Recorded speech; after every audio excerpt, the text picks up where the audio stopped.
Hello friends, मैं आपका doctor प्रशांत श्रीवास्तव मेरे चैनल द साइक में आपका बहुत हार्दिक स्वागत करता हूं। और जो आज जिस विषय पे मैं बात करने जा रहा हूं, इसके बारे में मैंने पहले भी ओवरव्यू दिया था।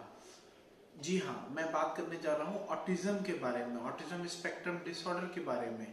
तो आप इसके ओवरव्यू के लिए मेरे वीडियो को देख सकते हैं मेरे चैनल पे जाके, और इस वीडियो के डिस्क्रिप्शन में मैं उसका लिंक प्रोवाइड कर दूंगा। ठीक है, तो आज हम जिस विषय में बात करने वाले हैं वो ऑटिज्म है। इसमें हम डिटेल्ड में बात करेंगे कि इसके सिम्टम क्या होते हैं, इसका क्लिनिकल फीचर क्या होता है और हम कैसे इसको ट्रीट कर सकते हैं। तो आइए बढ़ते हैं आगे और जानते हैं ऑटिज्म के बारे में।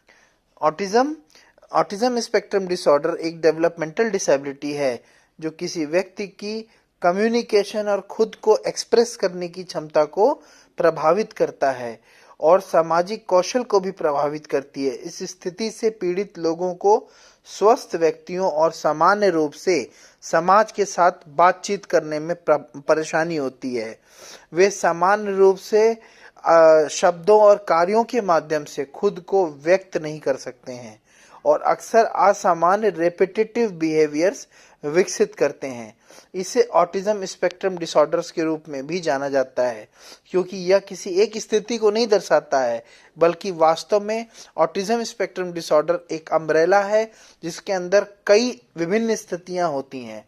ऑटिज्म एक न्यूरो बिहेवियरल कंडीशंस के रूप में भी परिभाषित किया जाता है, जिसका अर्थ होता है कि यह बिहेवियरल डिसऑर्डर है जो हमारे ब्रेन में इमोशंस को संसाधित करने में असमर्थ होता है। ऑटिज्म के विभिन्न प्रकार क्या क्या हैं?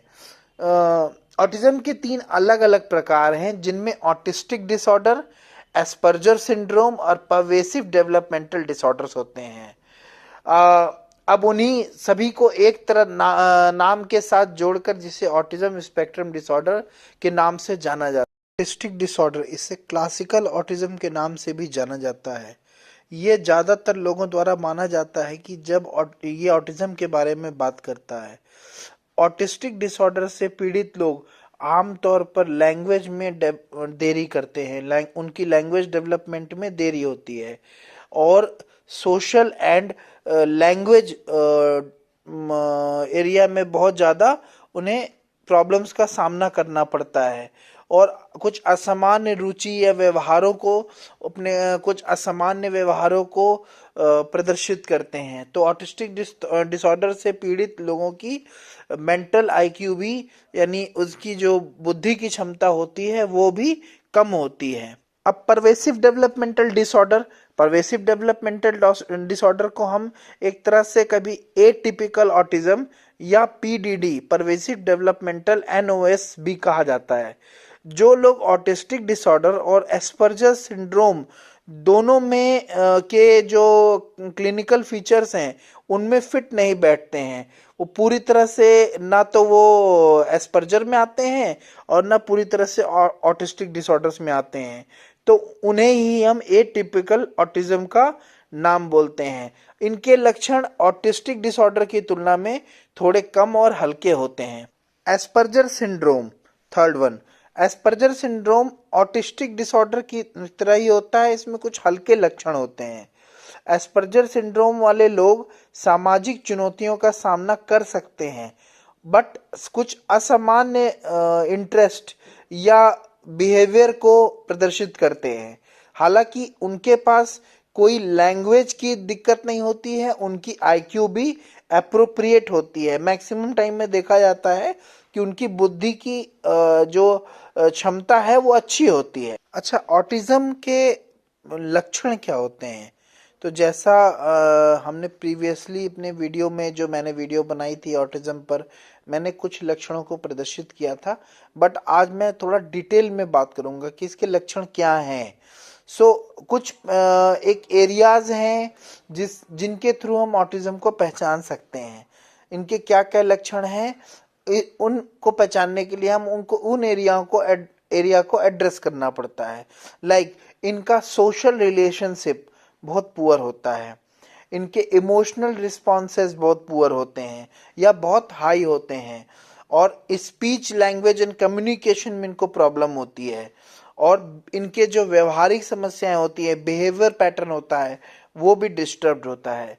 साथ साथ सेंसरी एरिया, जो हमारे सेंस ऑर्गन्स हैं, उनमें बहुत ज़्यादा या तो हाइपर सेंसिटिविटी होती है या हाइपो सेंसिटिविटी होती है। कॉग्निटिव कंपोनेंट्स भी इनका बहुत ज़्यादा प्रभावित होता है। तो अब हम आते हैं सोशल रिलेशनशिप। सोशल रिलेशनशिप में जो सबसे ज़्यादा दिखता है कि ये आंख से आंख नहीं मिलाते हैं, मतलब इनका आई कांटेक्ट वेरी पुअर होता है। ये सोशल स्माइल नहीं देते, जैसे हम आमतौर पे बच्चों को देख के उनकी तरफ मुस्कुराइए तो वो बच्चे स्माइल पास करते हैं रिवर्ट करके, ये बच्चे ऐसा नहीं करते हैं। यूजुअली ऐसे बच्चे ज़्यादातर अकेले रहना चाहते हैं, दूसरों के पास नहीं जाते हैं, वो रिलेशन को नहीं समझते हैं कि कौन मदर है, कौन फादर है, कौन हमारा मामा है, कौन चाचा है।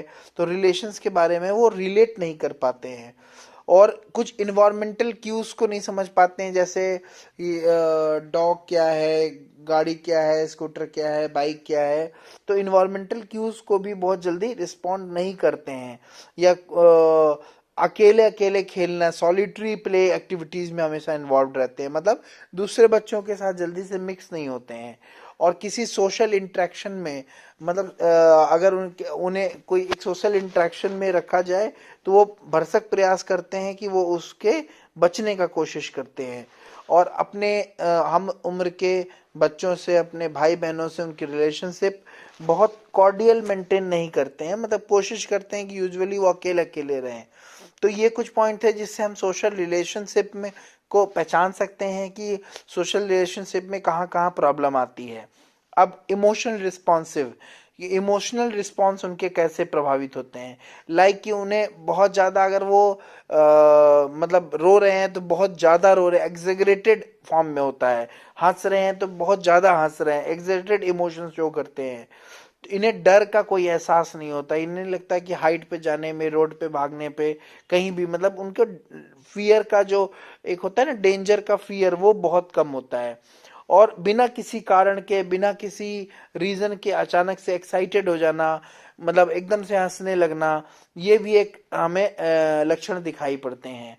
स्पीच लैंग्वेज एंड कम्युनिकेशन में बात करें तो कई बार देखा जाता है कि जो ऑटिज्म का एक सब टाइप होता है, चाइल्डहुड डिसइंटीग्रेटिव डिसऑर्डर, उसमें उसमें खास तौर से उसमें और ऑटिज्म में भी ऐसा पाया जाता है कि बच्चों की स्पीच डिले होती है यूजुअली, और कई बार डिले नहीं होती, सही भी होती है, मतलब एक टाइम पर बच्चे की स्पीच आती है, बट वो कुछ समय के बाद, 3-4 साल के बाद बच्चा स्पीच लॉस्ट कर जाता है अपनी, या उसे बोलने में शुरुआत से ही डिले होता है। अपने कम्युनिकेट करने के लिए, अपनी बातें को बताने के लिए वो गेस्चर्स का यूज नहीं करता है, या रेपिटेटिव वर्ड्स को बार बार रिपीट करना, जिसे हम इकोलोलिया बोलते हैं, वो भी करता है। इकोलोलिया, बहुत ज्यादा इकोलॉलिक स्पीच होती है इनमें बच्चों में। ऐसे बच्चे ऑटिज्म के ज्यादातर आवाजें निकालते रहते हैं, जैसे अनयूजुअल नॉइसेस करते हैं, कोई भी आवाज जो अनयूजुअल है वो निकालते रहते हैं। तो दूसरों के साथ कन्वर्सेशन करने में उनको दिक्कत होती है, और कभी कभी मीनिंग लेस वर्ड, जिसका कोई मीन नहीं होता है, वो ऐसे वर्ड का यूज करते हैं। प्रोनाउन रिवर्सल का यूज करते हैं। प्रोनाउन रिवर्सल क्या है मैं थोड़ा बता दूं, जैसे फॉर एग्जांपल किसी बच्चे का नाम रजत है, तो वो ये बोलता है कि रजत ये खाएगा, रजत ये करेगा, रजत को यहाँ जाना है। वो ये नहीं बोलता मुझे खाना है, मुझे यहाँ जाना है, मुझे ये करना है। और कई बार जो रियल मीनिंग होती है, जैसे हमने कोई चीज बोली, उसकी रियल मीनिंग को ग्रास्प नहीं कर पाते हैं। बिहेवियरल पैटर्न में यूजुअली देखा जाता है कि बिहेवियरल पैटर्न में जो कोई इंटीमेट ऑब्जेक्ट्स होते हैं, लाइक कोई नॉन लिविंग थिंग्स है, उसके साथ बहुत ज़्यादा अटैचमेंट होना, बहुत ज़्यादा हाइपर एक्टिविटी शो करना, कई बार एग्रेसिव बिहेवियर, टेम्पर ट्रांट्रम, बहुत एक्सेस शो करना, या self injurious behaviour, head banging करना, सर पटकना, सेल्फ बाइटिंग कर लेना। और जो सबसे बड़ा बिहेवियर में दिखाई पड़ता है कि ये हर चीज को चाहते सेम, जैसा वो मान लो किसी चेयर पे बैठे हैं तो उनको उसी चेयर पे बैठना है, जो काम जैसे करते हैं वो उसी पैटर्न पे सेमनेस चाहते हैं। अगर उसमें थोड़ा भी डिफरेंस कर दिया हमने, चेंज कर दिया, तो ये इरिटेट हो जाते हैं। तो हमको बिहेवियरल पैटर्न में ये फीचर्स शो होते हैं। सेंसरी एस्पेक्ट की अगर मैं बात करूं तो सेंसरी में जैसे यूजुअली ऐसे बच्चों में क्या होता है कि इनमें जो हर चीज को खाने से पहले स्मेल करना या उसको टच करना, टेस्ट करना, उसके बाद ही वो उसको रिस्पॉन्ड करते हैं या उसको खाते हैं। पेन के प्रति इनसेंसिटिव होते हैं, मतलब जो उनको पेन, जैसे उनको जल्दी से कोई चोट लग गई तो वो तुरंत नहीं बताएंगे, मतलब उन्हें कई बार इनसेंसिटिविटी होती है पेन को लेकर।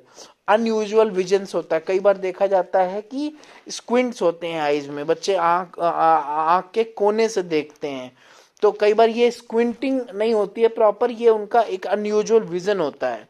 और ऑब्जेक्ट को ट्रैक करने में दिक्कत होती है, एक जगह पे स्टेयर कर रहे हैं लॉन्ग टाइम तक, मतलब खाली जगह पे स्पेस में या कहीं पर स्टेयर कर रहे हैं तो करते ही जा रहे हैं, मतलब वो ऊपर हवा में आसमान में देखते जा रहे हैं एक लंबे समय तक।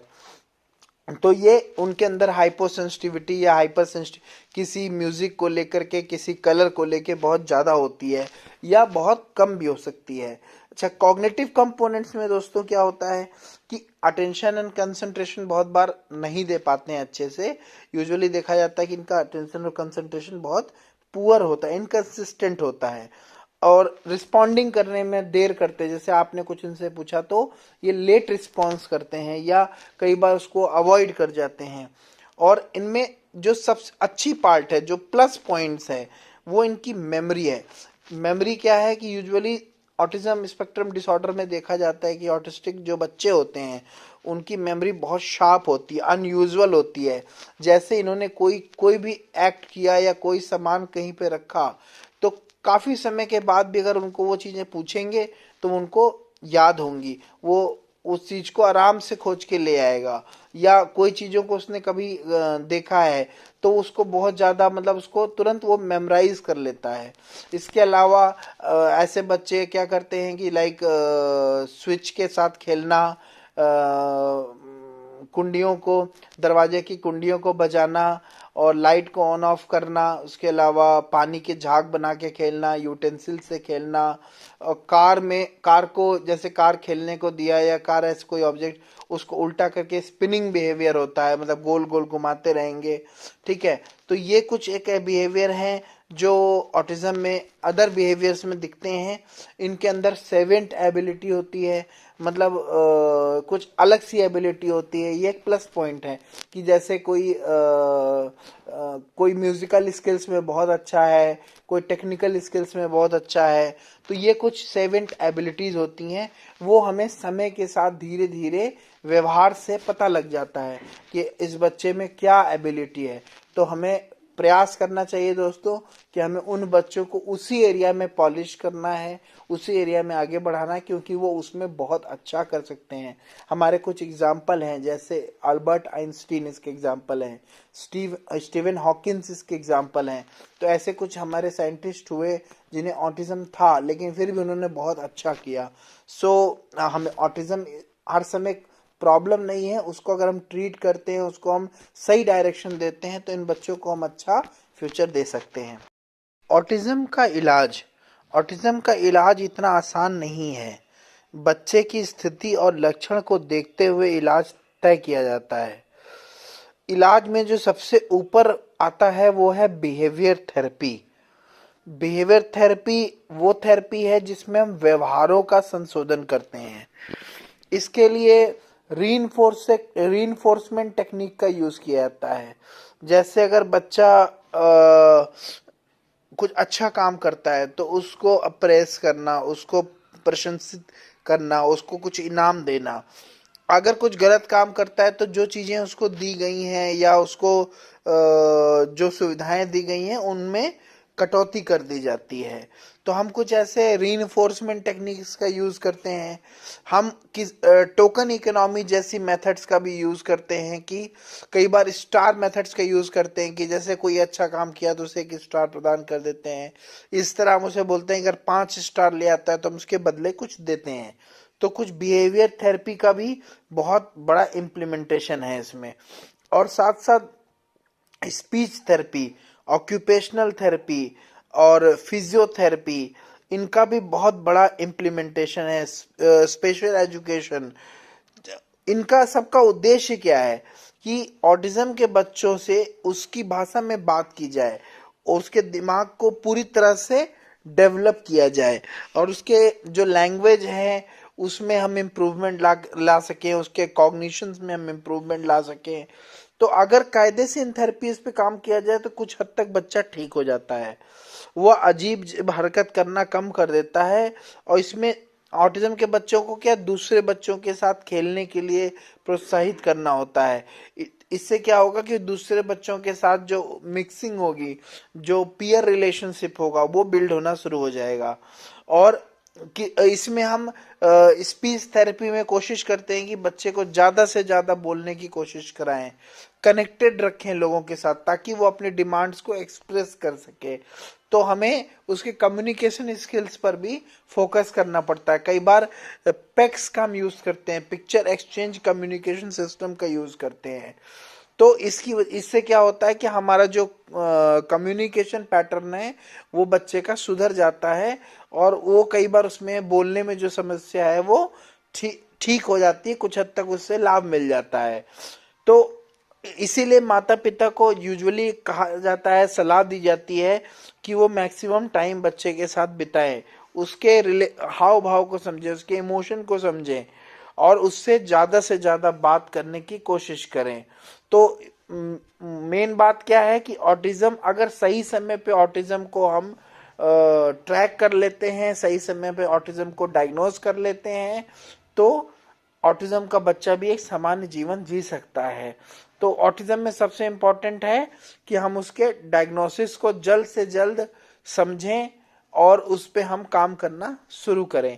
इसके लिए कुछ मेडिकेशंस भी हैं जो व्यवहार के लिए उसके जो एबनॉर्मल बिहेवियर है उसको कंट्रोल करती हैं।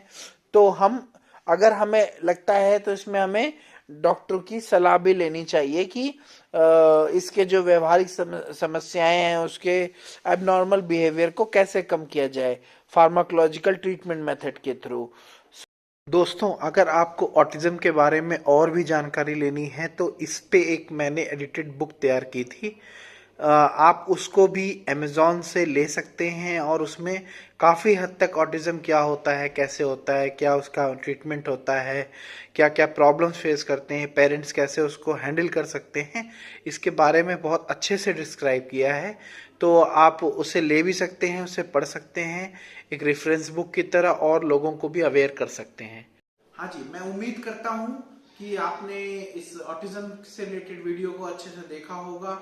मैंने भरपूर प्रयास किया है कि मैं इसमें ज़्यादा से ज़्यादा ऑटिज्म से रिलेटेड इंफॉर्मेशन को इंक्लूड कर सकूं, जिससे कि आपका हेल्प हो और इससे लोगों को और अवेयरनेस बढ़ेगी ऑटिज्म क्या होता है। बिकॉज ऑटिज्म जो है ये अवेयरनेस का बहुत बड़ा सब्जेक्ट है। हम या जो सोसाइटी है, जो माता पिता हैं, वो नहीं जानते कि हमारा बच्चा ऑटिज्म से सफर कर रहा है। तो मैं ये रिक्वेस्ट करता हूं कि इस वीडियो को ज्यादा से ज्यादा स्प्रेड करें, जिससे कि लोगों को ऑटिज्म के बारे में अवेयरनेस हो, कैसे उसको मैनेज करते हैं, क्या सिम्टम्स होते हैं, इसके बारे में ज्यादा से ज्यादा लोगों को जानकारी मिले। अगर आशा करता हूं आपको मेरी वीडियो बहुत अच्छी लगी होगी। मैंने इसमें बहुत पूर्णतः प्रयास किया है कि मैक्सिमम चीजों को मैं इसमें इंक्लूड कर सकूं। आपको अगर अच्छी लगी है तो आप कृपया इसे लाइक, शेयर और सब्सक्राइब जरूर करें। धन्यवाद।